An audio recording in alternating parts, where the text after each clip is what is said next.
በጣም እንግዲህ የኛ አንዳንድ ሰዎች በዚህ ዘመን አታፍርሱት እያሉ ይሉ ነበረ። አስተራኪ ነገር ነው የጀመርነው። የካቲት 19 ቀን ነው። ተስፋው አላምራው እባላለሁ። ያው የዚህ የጨረቃ ጽዮን አሰሪ ህንፃ ቤተክርስቲያን አሰሪ ኮሚቴ ሰብሳቢ ነኝ። ወጣቶችን በጣም አመሰግናለሁ። በጣም ነው የማመሰግነው።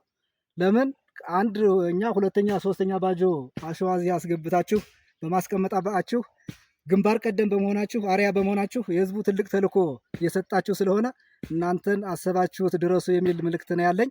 ይህም ብዬ ግን ወጣቶች አሁንም ሳትዘናጉ አባላችሁን በማጠናከር ከውጭም ሆነ ከውስጥ ገቢ በማሰባሰብ እንደው በቃ ተልኳችሁን እንደው በላቀ ሁኔታ በማንገብገብ የተሻለ ውጤት እንድታመጡ የሚል ተልኮ ነው ያለኝ። ደንበጫ ወረዳ የጨረቃ ጽዮን እገኛለሁኝ። ይህ የምትመለከቱት በመሰራት ላይ ያለው ህንፃ ቤተክርስቲያናችን ነው። እንግዲህ ይህ ህንፃ ቤተክርስቲያን እንደምታዩት ግሩም በሆነ መልኩ ተጀምሮ እዚህ ደረጃ ደርሷል።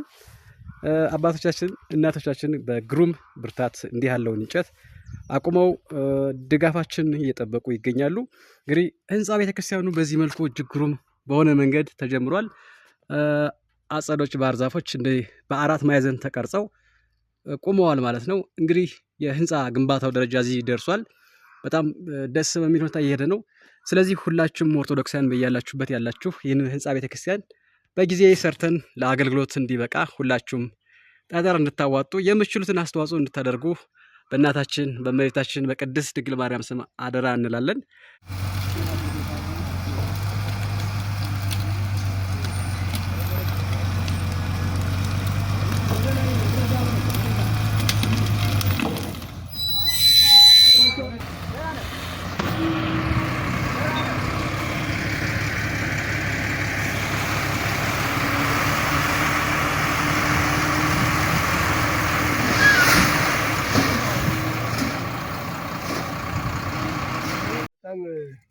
እንደዚህ ይህንን የመሰለ አሸዋ ንጹህ አሸዋ በመርዳታችሁ በጣም እኛ መስግነናል። አሁንም ወደፊት ያለው የእናንተንም ተስፋ በማሰብ በመያዝ ይህንን የልጅ ልጅ የምታልፍ ህንፃ እንገነባለን ብለን እኛም በጣም እኛም በእናንተ ሀሳብ ላይ እየታገልን ያለን አሁንም እንድታግዙን በጣም አመስግነናል። አሁንም እኛ ተበረታታችሁ አሁንም እገዛ እንድታደርጉልን ወደፊት ያው መልእክት እናስተላልፋለን። የጨረቃ ጽዮን ቀበሌ የአስናቀ ፍቃዱ ባላለሁ። በጣም አመሰግናለሁ። እንኳን ገባችሁ ልጆቻችን፣ እንኳን እዚህ አበቃን። ልጆቻችን የዛሬው ታሪክ እንደዚህ ያለ በመኪና ከቴም ገብቶ ውስጥ እንዲህ ያለ አሸዋ እንዲህ ያለ በአይነት ጠጠር ገብቶልን ተደስተናል።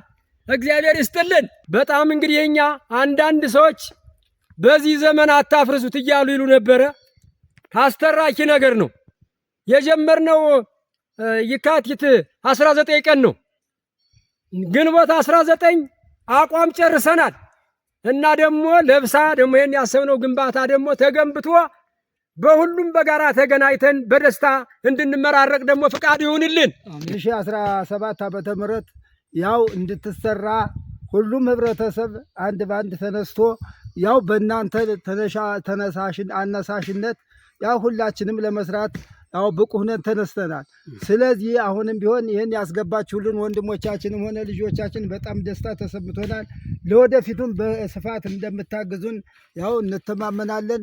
እኛም የእናንተን ትብብር ያው እኛም ተባብረን ቤተክርስቲያናችን ያው ዳር እንደምናወጣትና ይችን ማዕከላዊ እንደ ኢየሩሳሌም ማዕከላዊ ሀገር የሆነችቱን የጨረቃ ጽዮንን በአንደኛ እንድትሰራ ያው ከእግዚአብሔር ጋር ያው እንመኛለን።